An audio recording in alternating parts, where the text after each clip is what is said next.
AIADMK BJP அலையன்ஸ்ல இருக்கிறனால என்ன பண்ணணும் அது சொல்லு. இல்ல இது இந்த இஷ்யூவை பெருசாக்கணும் சார் என்ன பெருசாக்கணும் இல்ல என்ன பண்ணணும்? திமுக வந்து எடுத்த ஒரு அரசியல் ஸ்டண்ட் மாதிரியாச்சும் ஒரு ஸ்டண்ட் சார் அவரால பண்ண முடியாது சார், அவருக்கு எம்பிஸ் இல்ல.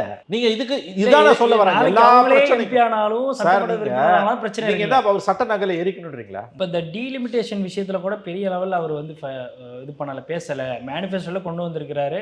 அதுல வந்து நாங்க தொகுதி மறியறை சம்பவமா வந்து ஒரு பெரிய கிளாரிட்டியோட நாங்க செய்வோம் அப்படின்ற மாதிரி. ஆனா இந்த விவகாரத்துல வந்து பெரிய அளவுல வாய்ஸ் அவுட் பண்ணலன்ற ஒரு பேச்சு இருக்குல்ல. அப்போ இன்னும் வந்து விஜய் இதெல்லாம் அவங்களோட ஓட் பேங்கை ஒன்றும் பெருசா டிஸ்டர்ப் பண்ணாதுங்க. அது என்னன்னே புரியல அவங்களுக்கு, பல பேருக்கு புரியல. அது தொகுதி மறுவரைன்னா என்னன்னே புரியல. இது திமுகவே வந்து இதை வந்து பெரிய அளவுல திமுக அதை யூஸ் பண்ணிச்ச வழி பெரிய அளவுல அவங்களுக்கு கை கொடுக்குமான்றது டிபேட்டபிள் இல்லைன்னு நான் சொல்லலை, பட் டிபேட்டபிள் தான் அது வந்து. ஏன்னா வந்து இது பெண்களுக்கு எதிராக திமுக போதுன்ற பிரச்சாரத்தை பிஜேபி அதிமுக முடுக்கி விட்டுதுன்னா இது அது காமுக்கு பேலன்ஸ் பண்ணலாம். அந்த புத்தியும் அந்த திறமையும் பிஜேபிக்கும் அதிமுக இல்லைன்றது வேற விஷயம். ஒருவேளை அதை அவங்க செஞ்சாங்கன்னா எடுபடலாம். அதனால இதை வந்து அப்போ காம்பன்சேட் பண்ணிடும். தொகுதி மறுவரை விஷயத்துல விஜயோட அமைதி வந்து காசா பிரச்சனையில விஜய் ஏன் பேசணும்னு கேட்குற மாதிரி தான், கிட்டத்தட்ட அப்படிதான். அந்த வாக்கு வங்கி வெளிநாடு தானே, அதுவும் வெளிநாடு, இதுவும் வெளிநாடு. எனக்கு புரியாத எல்லாமே எனக்கு இல்ல கிலோ அதர் ஸ்டேட்னு சொல்லிடுவாரு. இல்ல எனக்கு புரியாத எல்லாமே எனக்கு ஃபாரின் தானே. இந்த காசாவா இருந்தாருன்னா, காஷ்மீரா இருந்தாருன்னா, தொகுதி மறுவரையா இருந்தாருன்னா, நீங்க எல்லா பிரச்சனைக்கும் போய் அவர்கிட்ட கருத்து கேட்கறதும்